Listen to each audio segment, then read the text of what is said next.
네, 안녕하세요. 세계금융연구원조용센터 장입니다.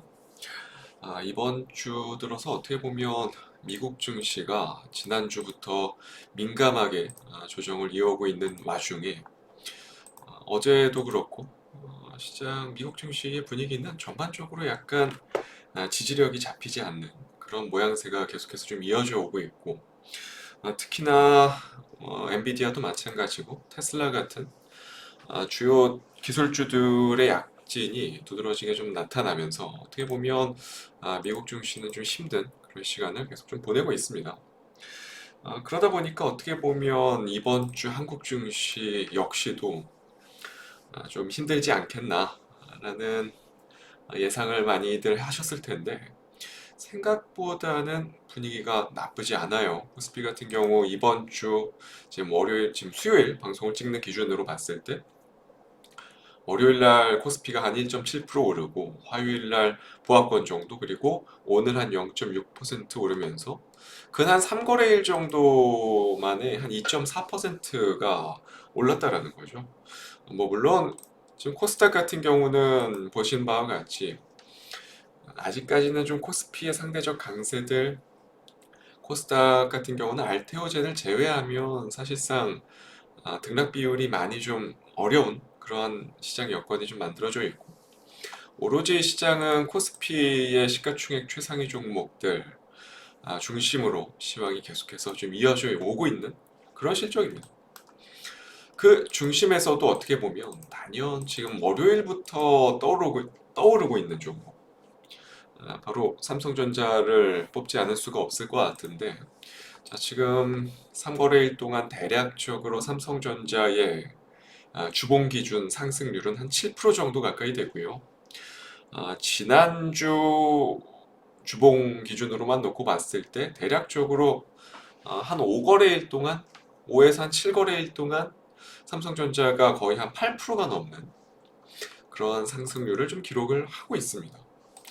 물론 그동안 작년 하반기 너무나도 많이 빠져내려온 상태이기 때문에 이러한 좁은 밴드 내에서 기술적인 반등 크게 뭐 큰 의미를 부여하긴 어렵겠지만 그렇다 하더라도 어떻게 보면 근래 들어서 올해 들어서 거래량도 그렇고 지금 파동도 그렇고 꽤나 유의미한 매물대들을 뚫어내면서 상승세가 좀 만들어지는 게 아닌가라는 추측들이 좀 오가고 있는 그런 상황인 것 같습니다.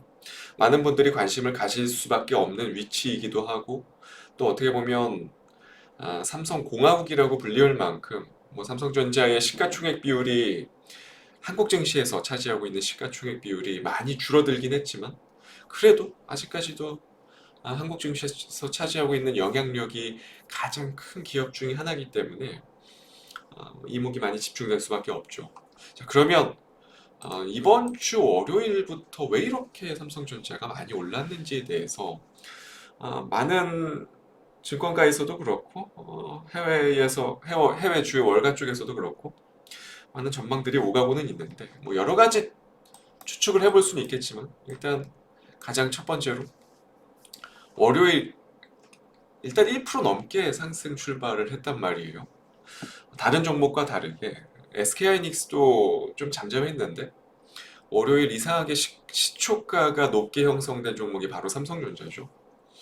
주말 사이에 어떠한 이슈가 있었는지 좀 떠올려 보면 오히려 어떻게 보면 악재로 해석할 수 있을 만한 소식지였거든요. 파운드리 사업에 대한 생산 축소 가능성. 이 말은 즉 결국에는 삼성전자의 파운드리 사업부가 올해뿐만 아니라 지금 당장 내년도 그렇고 내후년까지 점진적으로 일단은 성장에 초점을 맞추기보다는 사업부를 점차 축소시켜서 일단은 적자라도 좀 줄여보자 라는 마인드가 좀 짙게 깔려져 있는 것 같아요. 그러니까 어떻게 보면 시스템 반도체보다는 메모리 쪽에 조금은 더 역량을 집중시키겠다라는 그러한 포지션이 엿보이는 대목 중에 하나였죠. 어떻게 보면. 그러다 보니까 이러한 소식이 나오고 나서 월요일 삼성전자의 주가가 많이 올라갔고 종가 기준으로 5%가 올라갔고 그 이후에 또 뭐 여러 가지 이슈들이 있었죠. 간밤에 있었던 그러니까 화요일에서 수요일에 넘어갔었던 새벽에 있었던 GTC 2025에서도 삼성전자의 고대역폭 메모리에 대한 무언가가 나오지 않겠나라는 투자자분들의 기대가 있었지만 예상과 다르게 별다른 건 없었고 그리고 또 수요일 아침 시간 기준으로 주주총회가 또 열렸죠. 삼성전자 주주총회에서도 무언가 있지 않겠나라는 또 기대감이 있었는데 예상과 다르게 아무것도 없었습니다. 잘못했고 HBM3 이 고단에 대해서 빠르게 만회를 하겠다. 그리고 더 나아가서 HBM4단에서는 SK하이닉스를 기술력으로 압도할 수 있겠다. 뭐 이러한 전형적인 그냥 멘트들만 있을 뿐 사실 뭐 진전된 결과값에 대해서는 이렇다한 소식지들이 전해지지 않았습니다. 그러다 보니까 어떻게 보면 삼성전자가 지금 이번 주에 많이 오른 것에 대해서 많은 투자자분들이 의아할 수밖에 없고 추측한 것에 대해서 가장 가능성이 높은 거는 파운드리 사업부에 대한 축소로 인해서 올해 수익성을 일정 부분 끌어올릴 수 있을 만한 부분들 그리고 추가적으로 디램 가격이 조금씩 올라오고 있죠. 디램 가격이 조금씩 올라오고 있다 보니까 그쪽에서도 좀 마진율이 좀 올라올 수 있는 부분들 전체적인 레거시 반도체 쪽에서 분위기가 좀 좋을 수 있을 만한 사안들이 몇 가지 있다 보니까 그런 데에서 좀 수급들이 좀 몰려 들어오는 것이지 어떻게 보면 첨단 메모리 쪽에서 두드러진 무언가 성과를 나타내고 있지는 못하다라는 겁니다. 어떻게 보면 그러면 결국에는 장기적으로 이 추세를 이어갈 만한 모멘텀은 아니다라는 거죠. 적정 주가에 대한 부분들을 생각을 해볼 수밖에 없는 거고 올해 만약에 파운드리 사업부의 적자가 좀 축소가 되고 디램의 가격이 올라오면서 수익성이 조금 더 회복이 된다면 잘하면 뭐 영업이익 기준으로 한 25조에서 30조 정도 가량 나올 거고 올 한해 그러면 대략 포워드 PER 기준으로 한 15배 정도 나올 거거든요. 그러면 적정 주가는 어떻게 보면 삼성전자는 6만원 초반대 좀 많게 보면 6만원 중반대 수준까지가 적정 밴드가 형성이 된다라고 볼 수 있을 것 같고요. 그렇게 보면 어떻게 보면 지금 현재 위치는 삼성전자 입장에서는 그렇게 뭐 저평가라고 보기는 다소 좀 어려운 부분이 있지 않나 라는 생각이 들어요.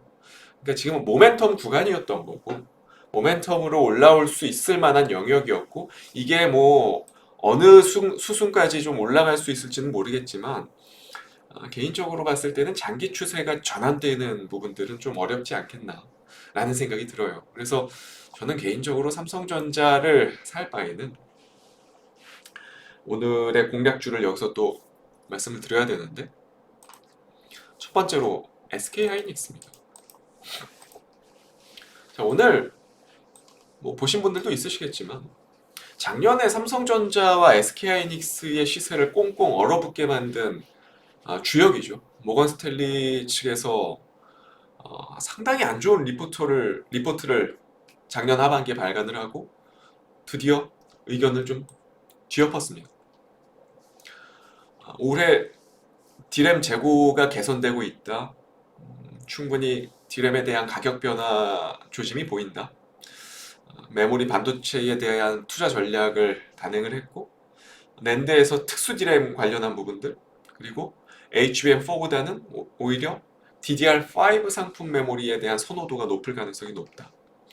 여러 가지 좋을 만한 소식지들을 가져오면서 모건 스탠리가 삼성전자와 SK하이닉스의 목표 주가를 상향 조정을 했습니다. 근데 이 리포트를 좀 디테일하게 살펴를 보면요. 물론 삼성전자 역시 기존 목표 주가를 65,000원에서 한 7만원 정도 라인으로 잡아놓긴 했는데 뭐 일반적이죠. 일반적으로 뭐 증권가의 목표 주가는 한 10% 정도는 더 높게 잡기 마련이기 때문에 그러면 대략적으로 현실적인 목표 주가는 여전히 삼성전자는 6만원 초반대에서 65,000원이라는 얘기고 자, 그리고 나서 살펴봐야 될 거는 SK하이닉스의 목표 주가입니다. SK하이닉스의 기존 목표 주가가 15만 원 정도 선이었는데 대략 지금 23만 원 정도 수준까지 올렸거든요. 그러니까 삼성전자와 놓고 비교를 해봤을 때 목표 주가를 훨씬 더 높게 책정을 해 놓은 거죠. 그뿐만 아니라 오늘 삼성전자가 주주총회를 하고 있는 그 와중에 SK하이닉스는 보시는 바와 같이 HBM4의 12단 샘플을 이미 공급을 했습니다. 그리고 앞서 보여드렸었던 엔비디아의 GTC 2025에서도 유일하게 AI 메모리를 전시를 하면서 SK하이닉스는 말로 하는 게 아니고 지금 행동으로 보여주고 있다는 거죠. 지금 일시적으로 어떻게 보면 삼성전자의 다양한 모멘텀을 가지고 이 구간을 만들었더라면 결국에는 지금 현실적으로 밸류에이션 측면에 있어서 이미 올해 HBM 라인에 대한 주문을 더 이상 받을 수 없는 SK하이닉스 입장에서는 여기에서 D램 수익성까지 끌어올린다면 올해 컨센서스는 오히려 상향 조정될 가능성까지 있거든요. 그렇게 되면 올해 포워드 PR은 5.7배가 아니라 5.5배 수준까지도 내려갈 수 있다는 거예요. 독보적인 첨단 반도체 영역에서 따라올 수 없을 만한 지휘력을 가지고 있다? 그런데 포워드 PR이 5배 수준밖에 안 된다? 극단적인 저평가 영역이라는 거고요. 여기서 적어도 최소 3배는 더 부여해도 만약에 미국이었더라면 여기서 3배가 더 부여가 된 밸류가 책정되어 있을 겁니다. 지금 멀티플은 말도 안 되는 수준이고요. SK하이닉스는 결국에 한국 증시가 지금 뭐 여러 환율적인 요인들, 외국인들이 본격적인 매수세가 유입되기 좀 어려운 여건들이 여러 보이는 상황이기 때문에 랠리가 좀 아직 못 나오고 있는 그런 시점인데 본격적으로 한국 증시의 시세가 분출되는 그 시점에서는 다시금 SK하이닉스가 주도주 역할을 할 수밖에 없는 그러한 상황이 뚜렷하게 좀 만들어져 있다라고 보시는 게 맞을 것 같아요. 결국에 HBM3 2단에서도 삼성전자가 뒤처졌는데 4에서 무언가 승부수를 본다는 거? 그건 개인적으로 좀 앞뒤가 안 맞다라고 저는 생각을 하거든요. 그렇다면 3, 2가 결국 앞으로 향후 3년간 시장 규모가 가장 클 거고 그리고 한 2030년까지는 HBM4 저단에서 또 수익성이 많이 나올 건데 그럼 향후 한 5년간은 SK하이닉스의 HBM 특수가 계속 이어질 수밖에 없다라는 현실이거든요. 그런 부분들을 토대로 봤을 때는 삼성전자보다는 SK하이닉스의 매력이 훨씬 더 높지 않나 지금은.